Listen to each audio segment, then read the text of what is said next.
Hi. Do you guys ever have that moment where you have like a picture of how an outfit's gonna go in your head and then you step outside and it's completely wrong for like the weather and all of that, and then you just stick to it anyway because you've committed at that point, but you come to regret it like later on? Because that is how I'm feeling right now. I am dying. It's like 70 degrees outside. Anyway, hey guys, welcome or welcome back to my channel. Today's video is going to be my weekly wrap up.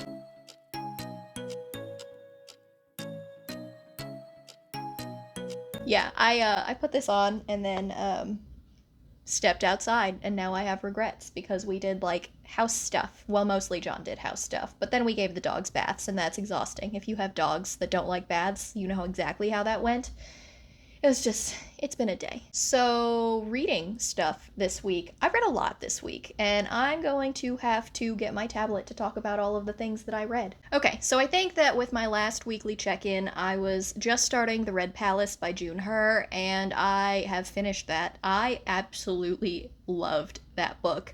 I haven't really, like I said before, read much that has to do with Korean history. It's supposed to be a retelling of an actual historic figure in Korean history, obviously a dramatized retelling of that person, but it was really, really good. The main character was resourceful and not irritating, which is always a bonus. The love story was actually really, really good. Honestly, if you are at all interested in a historic murder mystery that takes place in, I want to say like the 1700s Korea, this is 100% for you. It was really entertaining. It was funny at times. It was also super, super dark at other times. It was fantastic. And I ended up giving it 4.5 stars. Yes, this is a new thing. So I am testing out rating things in like half and quarter stars now. I don't know that I'm going to do it permanently from here on out, but I have made an adjustment to my reading tracker where I can change the heading pretty much, and depending on whether I've selected full stars, half stars, or quarter stars, it's going to change my rating, and it'll calculate it based on everything that I've done. If you guys know anything about my reading tracker, hopefully that makes sense to you. I guess if you have any questions about that, leave it down below. I haven't put it into the one that I have available to the public yet because I've been testing out how it's been working, and I've been really liking it. So I ended up giving The Red Palace by June Her 4.5 stars, and I really, really enjoyed it. There were just a couple of things that I think that it had a little bit slower of a start, and I think that's pretty much where a little bit of my hesitation comes from in giving it a full 5 stars. But once things really started happening, the whole story picked up, and honestly, it was so good. Oh, the other thing to update you guys on is I did end up finishing The Bear and the Nightingale, which I guess I put away. Let me go grab it. I ended up finishing The Bear and the Nightingale by Katherine Arden. This was just okay for me. That might be sacrilege here on BookTube. I don't think that as many people had the same reading experience with it as I did, and it's entirely possible it's because I listened to the audiobook. I got mixed opinions on the audiobook beforehand. I got one person that told me that it was cringeworthy, and then I had a bunch of people that told me that it really added to the entire experience and they loved it more because of it. But for me, The Bear and the Nightingale ended up getting 3.5 stars. I don't know what it really is. I just didn't, I think that what I have grasped from my time here on BookTube is I am not an atmospheric reader. I need things to be happening and I need to care about the character. Like, I generally don't tend to give a shit about the atmosphere, if I'm being perfectly honest. So if things are getting very flowery and pretty and descriptive, not to say that the writing in this was flowery, but like it did focus a lot on the atmosphere of what was going on and a little bit less on Vasya herself. And that could be what was holding me back. I don't really know. Also, I hated almost every single character in this except for Vasya. I liked her one brother, and I think I liked her, like, her half-sister. And her other sister was in it, but was, like, not super in it very much. Maybe her other siblings that I did enjoy will come back to the forefront in future books. I don't know that I'm going to prioritize reading them. I guess I'll probably get to them in the future. I'm not DNFing the series. But, yeah, so The Bear and the Nightingale, only a 3.5 star for me. I didn't love this as much as everybody else on BookTube did. I listened to the audiobook for, like, 2 weeks, maybe? Okay, 1 week. It was only 1 week. But it was lengthy for a 12-hour audiobook. And again, I don't actually understand how it was a 12-hour audiobook. This is, like, 300 pages, and it's longer than the 400-page audiobook that I was also listening to at the same time. So I don't know. But this was just, I don't know, I didn't love it as much as everybody else did. The next book that I picked up, which I don't have a physical copy of because I got an ARC of it off of NetGalley, is Age of Ash by Daniel Abraham. I am interested. I'm very interested. I am maybe like 10% of the way in, though. I haven't made very much progress in it because I have been distracted by other things that I will get to momentarily. So I am enjoying it, though. It's just a little bit slow going for me right now. But, like, the characters, I mean, I've literally only read, like, 2 or 3 chapters with the one main character, and I'm already sucked in. Like, she's interesting. I mean, thieves are an easy way to my heart. Like, I love a good con artist story. I love a good con artist in a fantastic setting story. This is why I'm determined to actually read The Lies of Locke Lamora and enjoy it. But anytime I've ever read anything heist-worthy in a fantasy novel, I have really, really, really enjoyed it. So I don't know if Age of Ash is actually a heist in the long run or not, but you do follow a thief or a con woman or both, so it's a good start. And next, as promised, I finally picked up and finished King of Battle and Blood.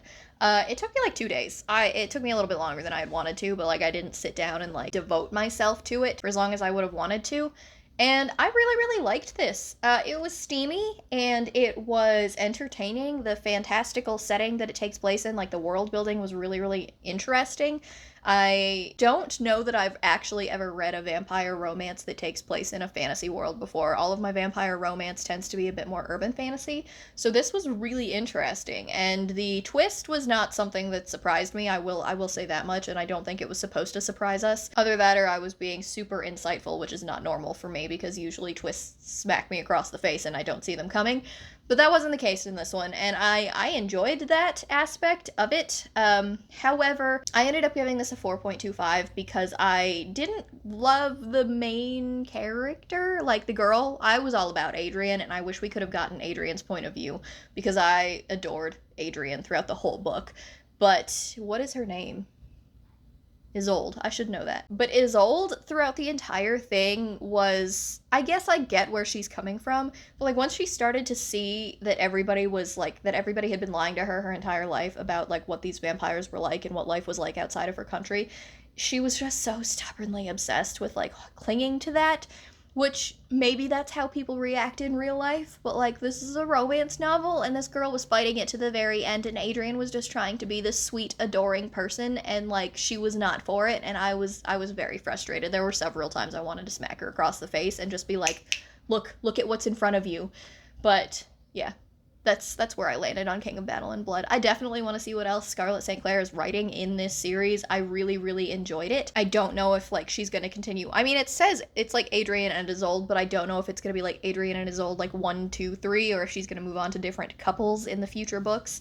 I guess we'll find out when she comes out with the next one. But yeah, I really, really liked this, and I can't wait to see what else is going to happen in the series. I should point out that I'm using King of Battle and Blood for a prompt for Shiftathon, and then I'm also using this one, which is the next book that I read last week, for a prompt in Shiftathon. I'll get into all of that at the end, but Shiftathon did start on Wednesday. So, Blood and Honey, book 2 of the Serpent and Dove series, and I think it's called the Serpent and Dove series? I'm not really sure what the series is called, but I finally read this, and I loved a lot of it. But I again fell into a place where I wanted to smack, this time, both of the main characters for being idiots. And they each know what they did. I mean, by the end of it, they are both fully aware that they were both being completely stupid through 99% of this book. And I just don't love the way that their relationship dynamic went after it ended on such a high note at the end of Serpent and Dove. And I remember that, even though I read that book 2 years ago, I remember enjoying the note that their relationship left off on. And this book picks up exactly where Serpent and Dove left off. But this time, instead of leaving off on a good note, we leave off on a bit of a cliffhanger that I hate.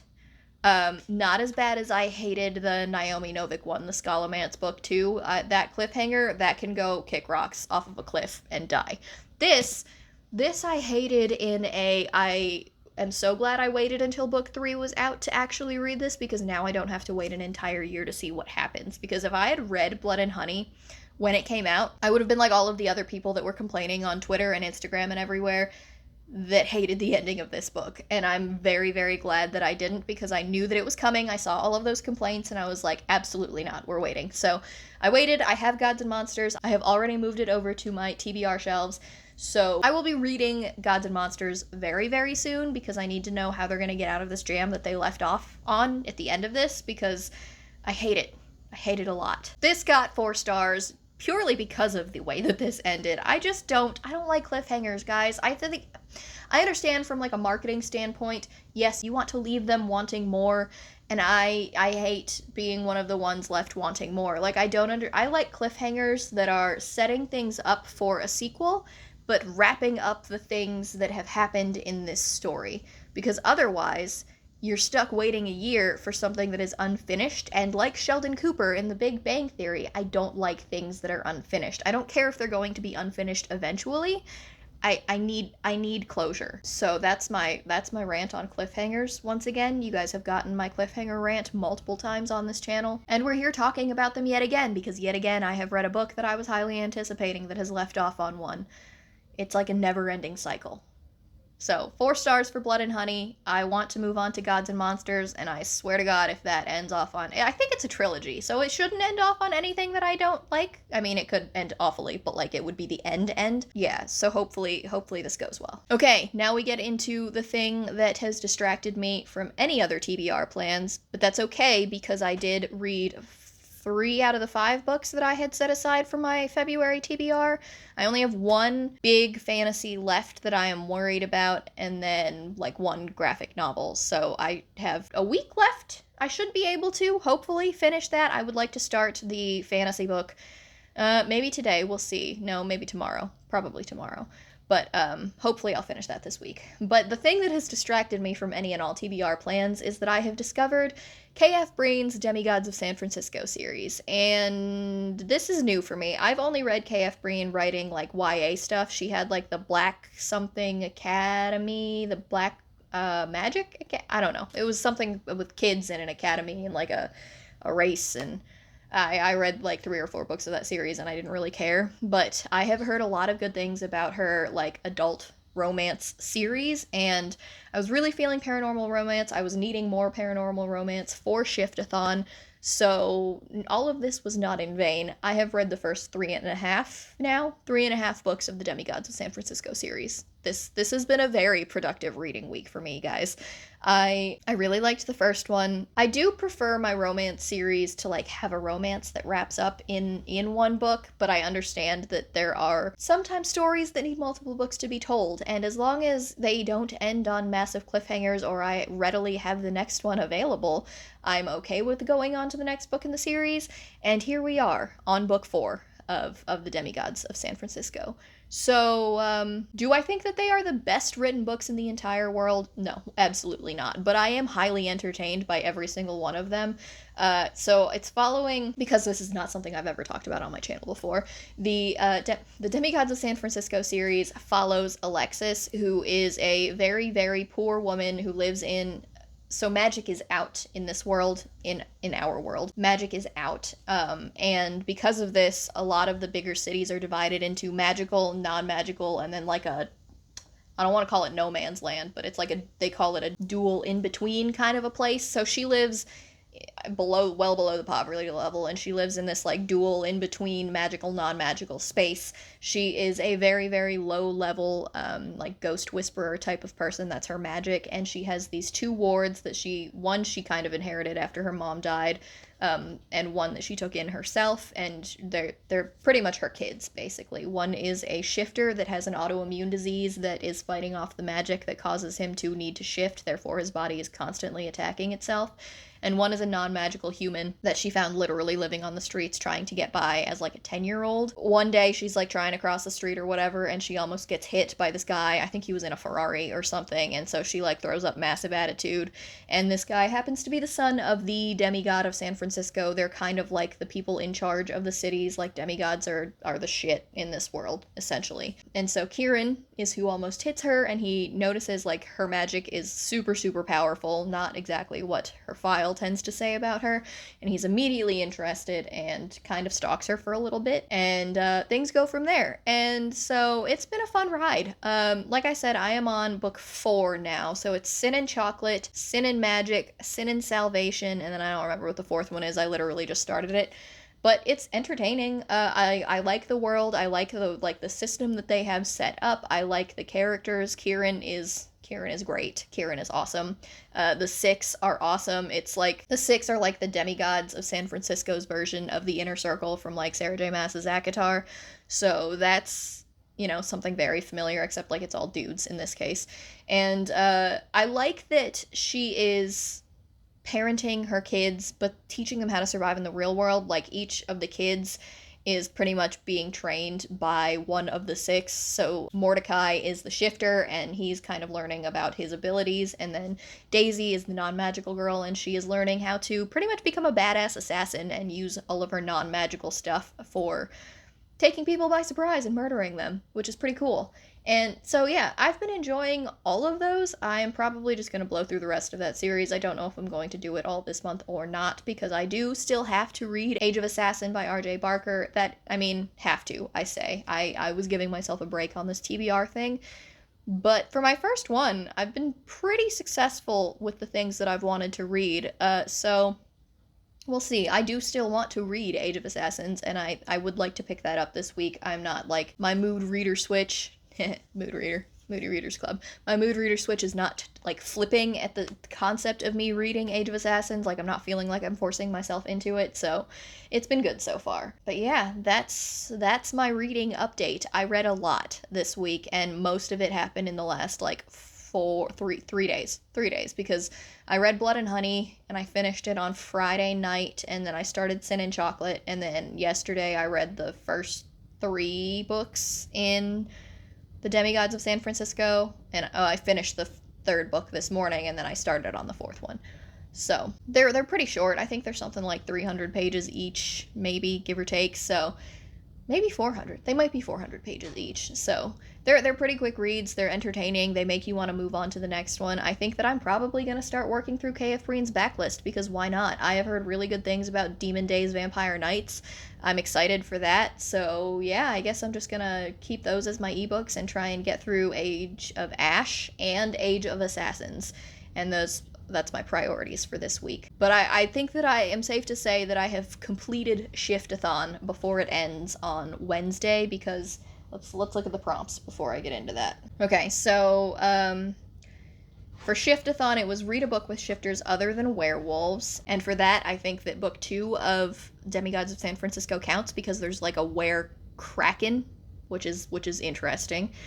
Read a book with vampires, King of Battle and Blood takes care of that for sure.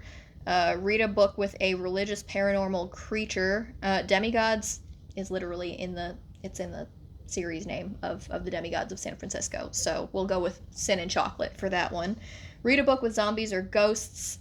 She's like a necromancer. There's lots of zombies, so we're going to say Sin and Salvation because there's the most zombies in book 3, but there's definitely zombies. Read a book with fae or elves. I don't know that any of these have elves. Maybe I haven't. I'm going to stretch this a little because the Demigods of San Francisco do have fairies, and fairies are maybe not the same thing as fae, but in this case, and in some mythologies, people consider them to be. So we're going to say that the remaining Demigods of San Francisco counts for fae or elves. And if it doesn't, there's definitely some in that world somewhere. Oh wait, there's a Selkie. Aren't Selkie kind of like fae mythology? I don't know. We're gonna go with it. So yeah, that was all for Shift-a-thon. That was all of the books that I ended up reading this week, which was weirdly productive for me. I think I've read 11 books already so far this month, and that's one of the higher months for me over the last year, so I'm pretty excited about that. I did let my TV watching kind of slide to the wayside because I was listening to a lot of audiobooks at work instead of doing anything else. I mean, I was working. I was working and listening to audiobooks. So that's how I was spending my time with my headphones in instead of like having a TV show on. But yeah, so that is it for my weekly reading wrap up. I don't really have much in the way of. Oh, I forgot to tell you guys. We went and saw the Uncharted movie yesterday, and I did really, really like it. John even came around and he says that he doesn't hate Mark Wahlberg as Sully, so that is a step in the right direction. And I think Tom Holland did a really good job as a young Nathan Drake. I like that they have set things up for sequels, and they seem to be kind of following on the beat of the video games. I'm not going to spoil what happens. If you've played them, though, you kind of have an idea of what's going to happen, and I like it. I liked it a lot. I liked the humor. I think that the girl that they picked to play Chloe was a really good choice. I don't like Chloe in the video games as like a character. Like, I kind of hate her, but I am Team Elena. And it's not time in Nathan Drake's journey yet where the movie took place for Elena to come into the picture, so I'm okay with Chloe being there. So, yeah, I really enjoyed it. I think that if you like Uncharted, I think that you should go and check it out. I really need them to not let this go the way of other video game movie adaptations and make more of them, because I did really enjoy every single bit of it. So, alright, that's it. This is a lengthy reading wrap up, and I didn't want to talk for this long, but I kind of got sidetracked with a lot of different tangential subjects. So, that is it for me today, guys. Don't forget to like this video and subscribe if you want to see more content from me, and while you're down there, go check out the description box, which has my rep codes for Unplugged Book Box and Hello Lovely Box. Underneath those, you're going to see links to my Goodreads, my Twitter, and my Instagram in case you guys wanted to follow me on any of those. But that's it for me today, guys, so I'll talk to you in my next video. Bye!